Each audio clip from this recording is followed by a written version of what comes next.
ભગવાને હિરણ્યકશિપુનો ઉદ્ધાર કર્યો. બોલીએ નરસિંહ ભગવાન કી જય.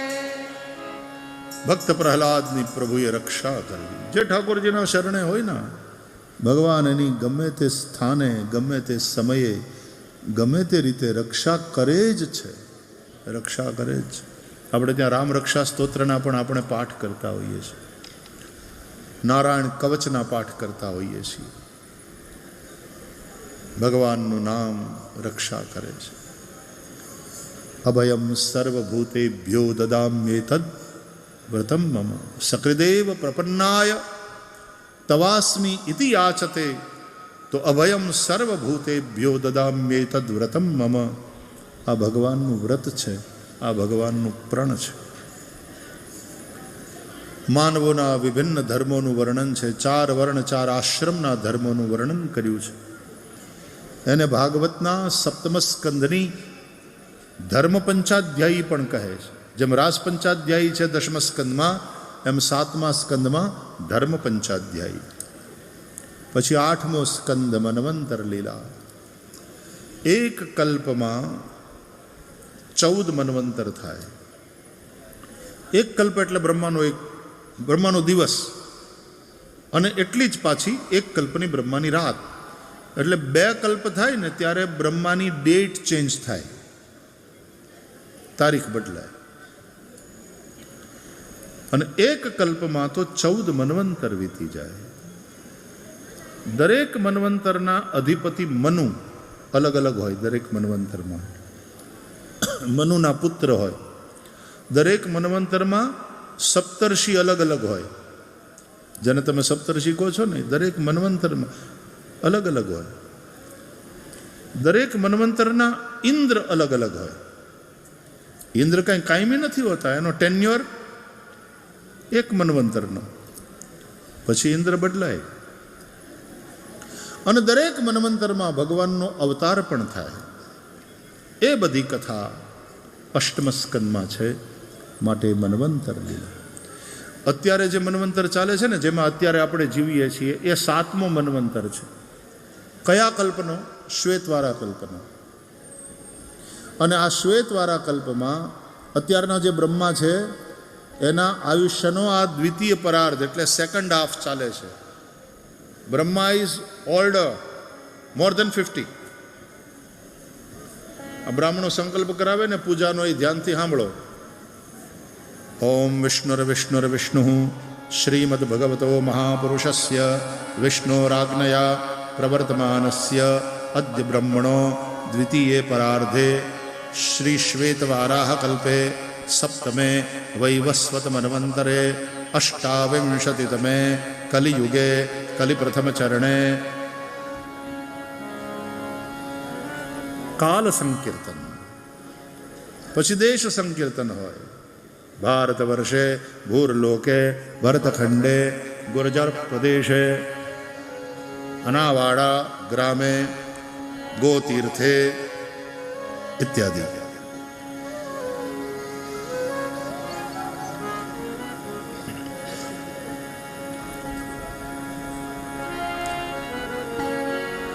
તો અત્યારે જે મન્વંતર ચાલે છે, આ શ્વેતવારા કલ્પનો, એ 7મો મન્વંતર છે.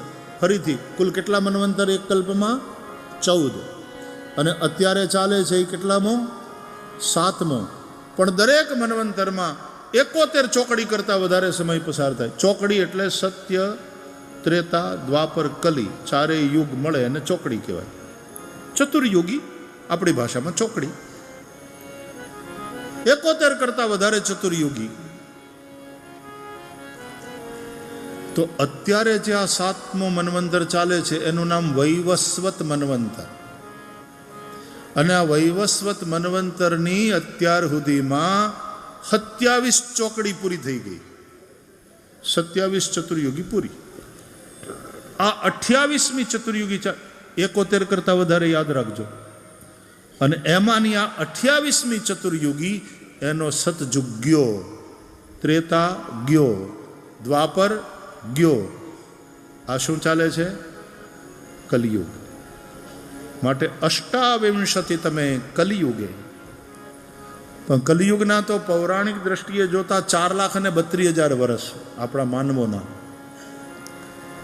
એમાંથી હજી 5100ની ઉપર જ થોડાક વર્ષો ગયા. એટલે કલિયુગ તો હજી ઘોડિયામાં હૂતો છે. માટે કલિ પ્રથમ ચરણે એવું કહેવાય છે. કૃષ્ણ પરમાત્મા સ્વધામ પધાર્યા ત્યારે દ્વાપર યુગ પૂરો થયો અને કલિયુગનો પ્રવેશ થયો પૃથ્વી ઉપર. હજી તો નનકુડું બાળક છે. 4,32,000 વર્ષનો કલિયુગ. એટલે ધર્મના અપ્સ એન્ડ ડાઉન્સ આવ્યા કરે, જેમ દિવસ રાત થાય એ રીતે. દૈવી અને આસુરી વૃત્તિ ક્યારેક આ પ્રભાવી થાય, ક્યારેક આ પ્રભાવી થાય. પણ 4,32,000 વર્ષનો કલિયુગ, એમાં અત્યારે હજી આ કલિયુગનું બાળપણ ચાલે છે. માટે કલિ પ્રથમ ચરણે એવું બોલાય છે. હવે કળિયુગ ભરાઈ ગયો ને ભગવાન ક્યારે આવશે? રામ ભજો. હજી તો નનકુડું બાળક છે, ઘોડિયામાં હૂતું છે.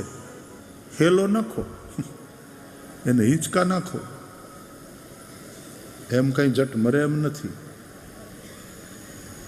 પણ કળિયુગ નહીં મરે. પણ તમારા માટે જો તમારે મારી નાખવો હોય તો રામ નામ નર કેસરી કનક કશિપુ કલિકાલ જાપક જન પ્રહલાદ જીમી પાલહી દલિસુર સા. રામ નામ એ નરસિંહ છે અને કનક કશિપુ કલિકાલ, આ કલિકાલ એ હિરણ્ય કશિપુ જેવો છે. જેમ નરસિંહ ભગવાને હિરણ્ય કશિપુને માર્યો, એમ ભગવાન રામનું નામ આ કળિયુગને મારશે. તમારા માટે કળિયુગ મરી શકે, તમે એનાથી મુક્ત થઈ શકો જો ભગવાનના નામનો આશ્રય કરો. इसलिए राम भजो राम भजो राम भजो बावरे. राम भजो राम भजो राम भजो बावरे. श्री राम भजो राम भजो राम भजो बावरे. श्री राम भजो राम भजो राम भजो बावरे. भजन करो भजन करो भजन करो.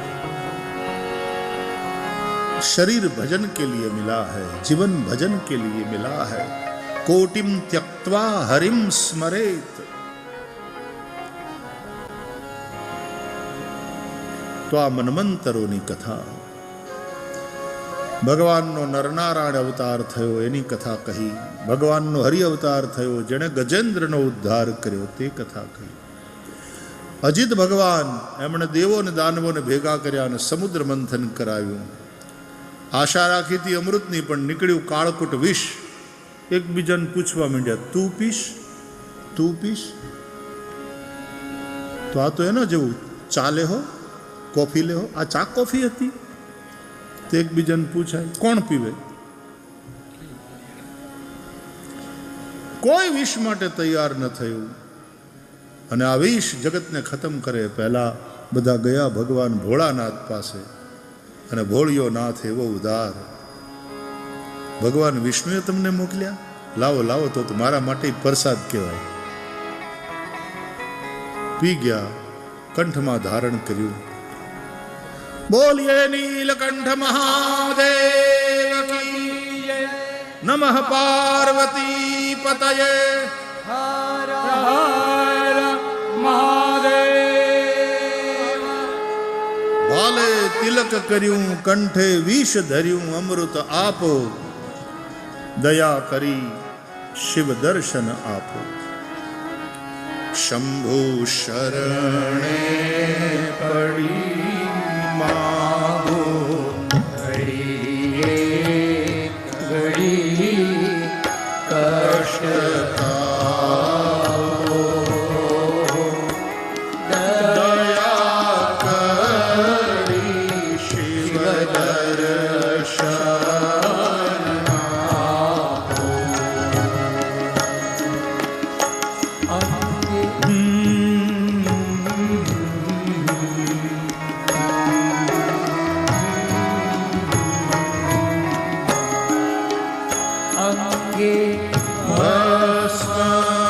સ્મશાન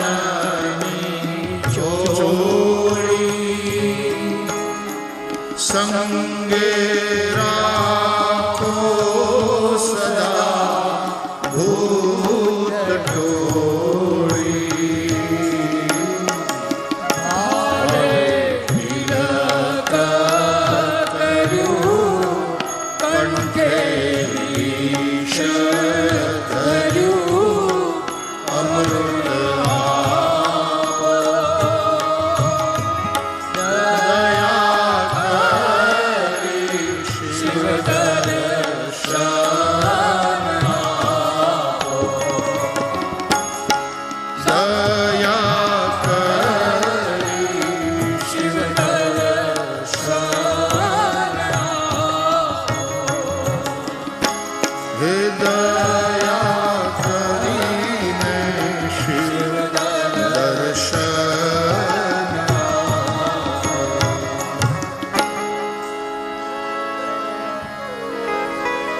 અમૃત દુનિયાને વહેંચી દીધું, ઝેર પોતે એકલા પી ગયા. એટલા માટે મહાદેવ અમૃત પીનારા દેવ કહેવાયા, પણ અમૃત બીજાને પાઈને ઝેર પોતે પી લીધું એ મહાદેવ કહેવાય. બીજા બધા દેવનો એક એક દી, મહાદેવનો આખો મહિનો શ્રાવણ. કેવલ અભિષેકથી રીજે. અભિષેક પ્રિયો શિવ, સ્તુતિ પ્રિયો વિષ્ણુ. વિષ્ણુ સ્તુતિ પ્રિય છે, સ્તુતિથી રીજે. મહાદેવ અભિષેક માત્રથી રીજે. તમને સ્તુતિ બધાને ના આવડે, સ્તુતિ કરતા બોલતા ન ફાવે. મહાદેવને ખાલી એક લોટો પાણી ચડાવ. ફૂલ તો કે ધતુરાનું, પત્ર તો કે બિલીના, કાંટાળા ઝાડ, ને મહાદેવ એનાથી રીજે. ઉદાર ઉદાર. દેવોને દાનવોએ સમુદ્ર મંથન કર્યું, નીકળતા રહ્યા રત્નો, આપસમાં વહેંચણી કરતા રહ્યા. ત્યારે કોઈએ ભોળાનાથને યાદ ન કર્યા કે એણે આપણને ઝેર પીને બચાવ્યા, એનું તો કંઈક એને તો ક્યાંક દ્યો. અને મહાદેવે ખોટું ન લગાડ્યું.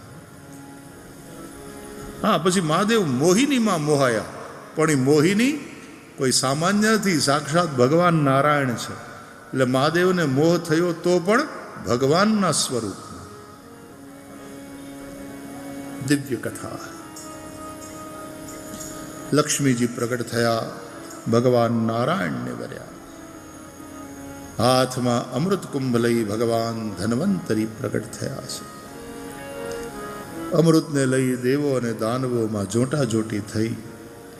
ઝઘડો થયો, ભગવાને મોહિની રૂપ બનાવી. દૈત્યોને છેતરી, દેવોને અમૃત પાયું. અમૃત પીવે એ અમર બને, દેવો અમર બને એ ઈચ્છનીય છે. તમારા સદગુણો અમર બને, તમારી હારપ અમર થાય એ જરૂરી. પણ જો દુર્ગુણો, દૈત્યો અમૃત પી જાય અને એ અમર થઈ જાય તો તમારા જીવનનો નાશ થાય. ભગવાને મોહિની રૂપ લઈ દૈત્યોના હાથમાં અમૃત ન જવા દીધું, દેવોને અમૃત પાયું. પછી તો દેવો અને દાનવોમાં સંઘર્ષ થયો. દાનવેન્દ્ર બલી અમૃત ભલે ન મળ્યું, પણ ગુરુ શુક્રાચાર્યની કૃપા, એના આશીર્વાદ મળ્યા. તો એના આશીર્વાદથી બલવાન બનેલા બલીએ વળી પાછો વિજય પ્રાપ્ત કર્યો. ઇન્દ્રાસન પર અધિકાર પ્રાપ્ત કરી લીધો. કાયદેસર અધિકાર માટે 100 અશ્વમેધ યજ્ઞ ભૃગુ કચ્છમાં નર્મદાજીના કિનારે રાજા બલીએ કર્યા. 99 યજ્ઞ પરિપૂર્ણ થયા, 100મો યજ્ઞ ચાલતો હતો. અને ત્યારે દેવતાઓના માતા અદિતિએ પોતાના પતિ કશ્યપની આજ્ઞા અને આશીર્વાદ લઈ 12 દિવસનું પયોવ્રત કર્યું. અને એ પયોવ્રતના પ્રતાપે ભગવાન યજ્ઞ સ્વરૂપ પ્રગટ થયા. યજ્ઞેશ યજ્ઞ પુરુષાચ્યુત તીર્થપાદ તીર્થ શ્રવ શ્રવણ મંગલ નામધેય આપન્ન લોક વૃજનોપશમોદયાદ્ય શન્ન કૃધીશ ભગવન્ન સિદ્ધિનનાથ. માતા અદિતિએ સ્તુતિ કરીને પછી એ ભગવાન વામન બની. બોલીએ વામન ભગવાન કી જય. વરાહ યજ્ઞ સ્વરૂપ છે. તો આ વામન બ્રહ્મચારી બનીને બટુક બ્રહ્મચારી બનીને આવ્યા. ઉપેન્દ્ર એના યજ્ઞોપવિત સંસ્કાર થયા અને પછી વામન ભગવાન ભિક્ષા માટે બલિરાજાના યજ્ઞમાં પહોંચે છે. 3 પગલાં પૃથ્વી માગી છે. બલિએ સંકલ્પ કર્યો, માપવાનું કહ્યું ત્યારે ભગવાન વામનમાંથી વિરાટ થયા છે. 2 પગમાં ભૂમિનું અને સ્વર્ગનું બધું જ માપી લીધું. બલિ પાસે જે કંઈ હતું બધું જ ભગવાને લઈ લીધું. 3જા ડગલા માટે ભગવાને બલિને કહ્યું કે પદાની ત્રીણી દત્તાની, તે 3 ડગલા પૃથ્વીનો સંકલ્પ કર્યો છે. બલિ બતાવ 3જું ડગલું ક્યાં મૂકું? બલિએ કહ્યું, મારું શરીર પાર્થિવ છે, હું તો હજી છું ને બાપજી. પદમ તૃતીયમ कुरु शीर्षणि में निजम. हे नाथ, आप अपना 3रा चरण मेरे मस्तक पर पधराओ, मेरा स्वीकार कर लो, मेरा यह शरीर भी पार्थिव है. 3જા ડગલામાં બલિએ પોતાની જાત ભગવાન નારાયણને સમર્પી. તો 2 ડગલામાં બલિએ સર્વનું સમર્પણ કર્યું, સર્વ સમર્પણ. 3જા ડગલામાં બલિએ સ્વ સમર્પણ કર્યું. सर्व समर्पण से ममता मिट गई और स्व समर्पण से अहंता मिट गई. अहंता ममता ही जीव को बांधने वाले तत्व है. अहंता ममता मटी गई એટલે બલિ મુક્ત થયા, ભગવાન બંધાયા. ભગવાને કહ્યું, બલિ तुझे इंद्र बनना है, मैं तुझे जरूर इंद्र बनाऊंगा, क्योंकि मैं अपने भक्तों की इच्छा को पूर्ण करने वाला भक्तवांछा कल्पतरु है. तुझे इंद्र बनाऊंगा. आ 7वो मनवंतर पूरो थवा दे. 8मो मनवंतर सूर्यपुत्र सावरणीना नामे हशे અને એ સમયે હું તને ઇન્દ્ર કરીશ. એટલે ભગવાન પોતે રક્ષા કરે છે બલિની. કાલ સ્વરૂપ પ્રભુ રક્ષા કરે છે. લક્ષ્મીજીએ રાખડી બાંધી છે બલિને. બળેવમાં આપણે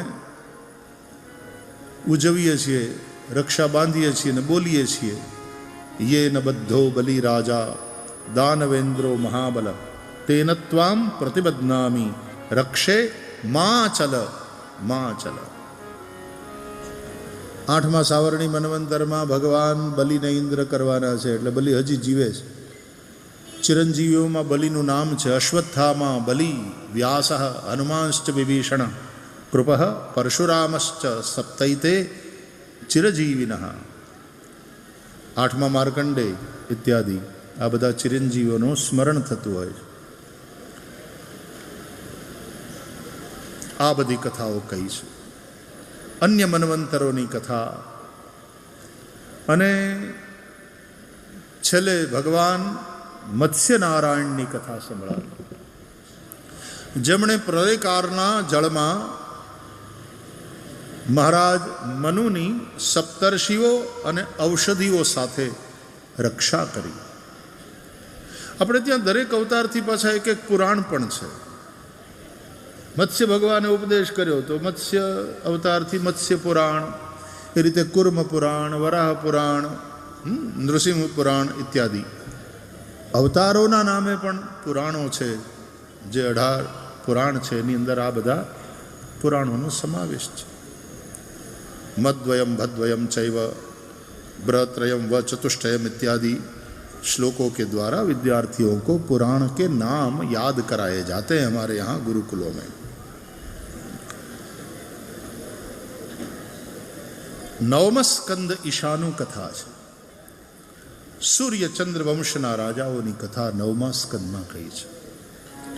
આ 2 ઉર્જા, સૌર ઉર્જા અને ચાંદ્ર ઉર્જા, એનાથી જ સમગ્ર સૃષ્ટિનું સંચાલન થાય છે. સૂર્ય ઉર્જાને કારણે વિકાસ અને ચંદ્ર ઉર્જાને કારણે પોષણની શક્તિ પ્રાપ્ત થાય છે. સૂર્યનો સંબંધ અગ્નિ સાથે. અગ્નિ એ પૃથ્વી ઉપરનો સૂર્યનારાયણનો પ્રતિનિધિ છે અને ચંદ્રનો સંબંધ જળ સાથે છે. આ વિજ્ઞાન છે. સામાન્ય રીતે સૂર્ય પ્રકૃતિ પ્રધાન પુરુષો હોય છે અને ચંદ્ર પ્રકૃતિ પ્રધાન મહિલાઓ હોય છે. ચંદ્રમાં મનના દેવતા કહેવાયા. સૂર્યનારાયણ બુદ્ધિને પ્રેરિત કરનારા અને પ્રકાશિત કરનારા દેવ છે. ધિયો યો નઃ પ્રચોદયાત. અસાવાદિત્યો બ્રહ્મ એવું કહે છે. આ આદિત્ય તે બ્રહ્મ છે. આજે સવિતાની વાત છે ગાયત્રી મંત્રમાં. તે અનંતાનંત બ્રહ્માંડોનો જે પ્રસવિતા છે. યતો ઇમાની ભૂતાની જાયન્તે યેન જાતાની જીવંતી ઉસ પરબ્રહ્મ रूप सविता उसकी बात. हम उसका ध्यान करते हैं, हम उसका चिंतन करते हैं. धियो यो नः प्रचोदया. तो धी बुद्धि અને પ્રકાશિત કરનારા દેવ સૂર્ય અને મનને ભીનું કરનારા દેવ ચંદ્રમા છે. તો જ્યાં અગ્નિ છે ત્યાં પ્રકાશ છે, ત્યાં ઉષ્મા છે, ઉર્જા છે. ચંદ્રમા મન, પ્રેમ, આહ્લાદ, જલ આ બધાને સંબંધ છે. આપણા શરીરમાં જે જળનો ભાગ છે અને રક્ત છે એને ચંદ્રમા પ્રભાવિત કરે છે. આપણા મનને ચંદ્રમા એટલે ભગવાન શ્રી કૃષ્ણની રાસલીલા શરદ પૂર્ણિમાની રાત્રે થઈ. મનના દેવ છે ચંદ્રમા. તો સૂર્યવંશની અને ચંદ્રવંશની કથા 9મા સ્કંધમાં આપણે વાંચીએ છીએ, આપણે સાંભળીએ છીએ. શ્રાદ્ધદેવ મનુને સંજ્ઞા નામની રાણીમાં જે દશપુત્ર થયા એ બધાની કથા છે. ઇક્ષ્વાકુ, નૃગ, શરિયાતી, પૃષગ્ર ઇત્યાદિની કથા સંભળાવી છે. સૂર્યવંશમાં રઘુનામના મહાપ્રતાપી રાજા થયા. એના નામથી પછી એ સૂર્યવંશ રઘુવંશ તરીકે ઓળખાયો. એ રઘુવંશમાં પછી આગળ જતા મહારાજ અજ થયા અને અજને ત્યાં મહારાજ દશરથ થયા. મહારાજ દશરથને કૌશલ્યાથી સાક્ષાત પરબ્રહ્મ પરમાત્મા પુત્ર રૂપે પ્રાપ્ત થયા. શ્રી રામચંદ્ર ભગવાન કી જય. ભય પ્રગટ કૃપાલા દીન દયાલા કૌશલ્યા હર્ષિત મહતારી મુનિમાન હારી અદ્ભુત રૂપ દિખારી લોચન વનમાલા નયન નિશાલા વિજયાયુધ ભુજ ચારી ભૂષણ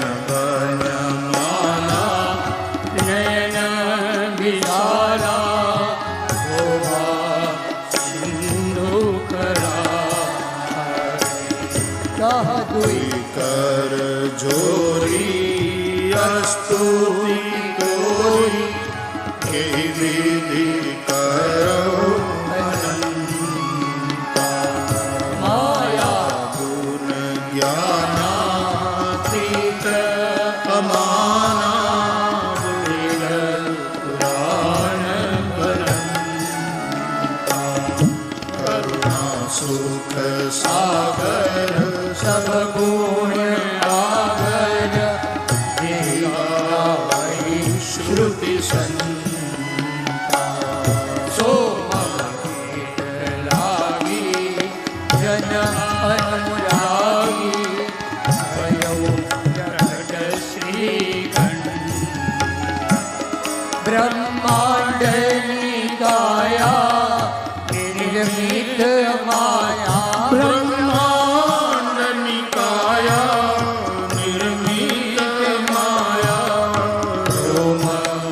रोम प्रतिदे वासी यह उपहासी सुनत धीरम विप्रदेव सुर संहित लीन मनुज अवतार निज इच्छा निर्मित तन माया बोलिए रामचंद्र भगवान की जय। गुरुवर्थे त्यक्त राज्यो व्यचरदर्वनं पद्मपद्भ्यां प्रियाया पाणिस्पर्शा क्षमाभ्यां रुजतपथरुजो यो हरीन्द्रानुजाभ्यां वैरूप्याच्छुर्पणख्याः प्रियविरहरुषारोपितभ्रुविजृम्भः त्रस्ताब्धिर्बद्धसेतुः खलदवदहनः कोसलेन्द्रो वतान्नः। ये भागवत वाला रामायण है, व्यास रचित ये रामायण। श्रीमद् भागवत में भी 2 अध्याय में रामायण राम जी का चरित्र है। सूर्यवंश में भगवान रामनु प्रागट्य, चंद्रवंश में भगवान कृष्णनु प्रागट्य। राजा ययातिનું ચરિત્ર સંભળાવ્યું છે 9મા સ્કંદમાં।